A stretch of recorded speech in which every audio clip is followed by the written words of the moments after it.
Michigan at Pauley Pavilion. That game went to overtime. I would say we'll get to that. Arizona's only lost 2. They were beat by Tennessee, beaten badly. They can't even get the ball up court right here. What about the time clock in the backcourt? Kriisa gets it across. Almost a trip there by Campbell. That would have been his 4th foul. Got to be careful. Arizona, one of the great home teams in the history of basketball. Two spots in the all-time top 10 home court winning streak.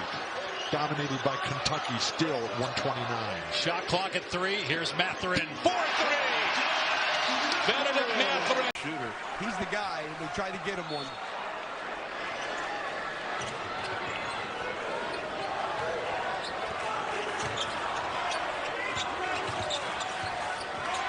Jackson tight on Larson.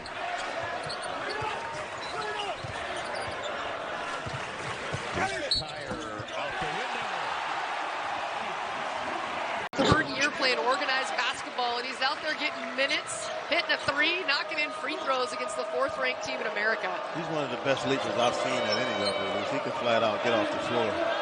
6'9", I think he has like a 48-inch vertical. But like you said, hasn't played a lot, so has a tendency to pick up some bad fouls sometimes. Him and Jalen Terry had a chance to go against each other in the Jamal Crawford Pro-Am, along with Chet Holmgren over there at Gonzaga. Oh, wow. Terry beating the clock. Auburn got a win against Murray State, 71-58. So as true loyal Kentucky fans would do, they're equating their score against Western Kentucky to Louisville's Of course score, they are. and they're saying they would have beaten Louisville by 68. Well, the good news is a lot of the funds raised tonight go to help tornado victims from primarily the western part of the state, including Mayville, Kentucky. We saw Mayville's finest. Chris Lofton in the building tonight. Yes. Mathurin. They sense that happening one more time tonight. What a scene here in Tucson. What a night for Dalen Terry. You saw no turnovers in this game. It's an 8-point lead for Arizona. A lot of these guys for the Wildcats have never played in a game of this magnitude, of this intensity, of this atmosphere. This is a great showing for Arizona. Larson's 3 is good. Lisa, we thought that the Bruins were going to test the ball handling capabilities of Justin Kier right here. Pretty good fallback option, isn't it? 6-year senior at his 3rd school, started at George Mason, last year at Georgia. Getting his opportunity here in the conference tournament at Arizona. He's got it here, puts it on the deck, floater, good. He does 3 3-point makes. Outside of Kier, he's the only starter on the Arizona side that has not scored in double figures. And then right now, at this stage of the game, Koloko flushes it. Pretty good. They won it 2. Shot clock obviously off. Game clock at 15. Arizona's got to hurry. Tubelis gets it. 13. Tool. The one weakness, Alex, if we need to talk about it, the one weakness, the only player on this team that has NCAA tournament experience is Oumar Ballo, and he barely played last year with the Zags.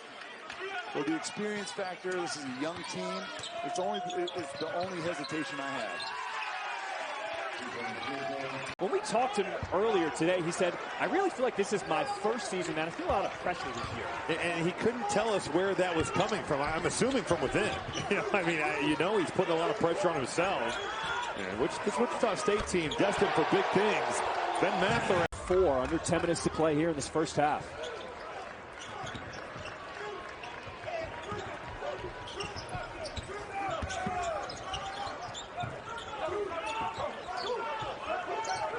Kier running the point now for Arizona.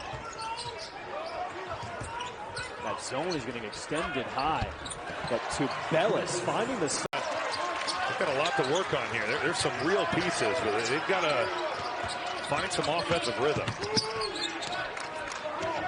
We've seen Michigan use some defense to turn it into offense. Can they string together some stops here? Down by 14, under 12 to play, but Mathurin. But boy, to make that at a consistent level. And that is not a good shot for Wichita State. And Etienne will take a seat on the bench. He is 1 of 4 from the field. That lone three-pointer, his only points of the ballgame. And with that being said, they put him in a lot of late clock situations where he has to go make plays, but got to get a better look than that. Koloko in the post. Look how many black jerseys converge on him. And that opens up. It's so tough to score on. The way they play position defense, they're all locked in and watching the ball. Well, no matter how you slice it, Arizona has been the best team in the Pac-12. They lead the league in points, field goal percentage, rebounds per game, rebound margin, assists per game, blocks per game, field goal percentage defense, on and on and on. Tubelis turns and shoots, has Arizona wide. The empowerment of what the Title IX has been able to do. And I think the Title IX empowerment and enabling should be expanded. To include what? Health care. A woman's right to choose. How important that's been. Beautiful. Games, as Don talked about, 28 on a couple of occasions in conference play. It's against Colorado. Don mentioned the game at USC. Time and score now for Arizona. I know they want to play fast, and that's what they do, but up 16 under 3. Do that again. Hello, Christian will see you at the line. Escamine, of course, knocks them both down. 12 seconds remaining. Frisa into the front court, now with 8. Fulkerson with the tap away. Tubelis, 6 late.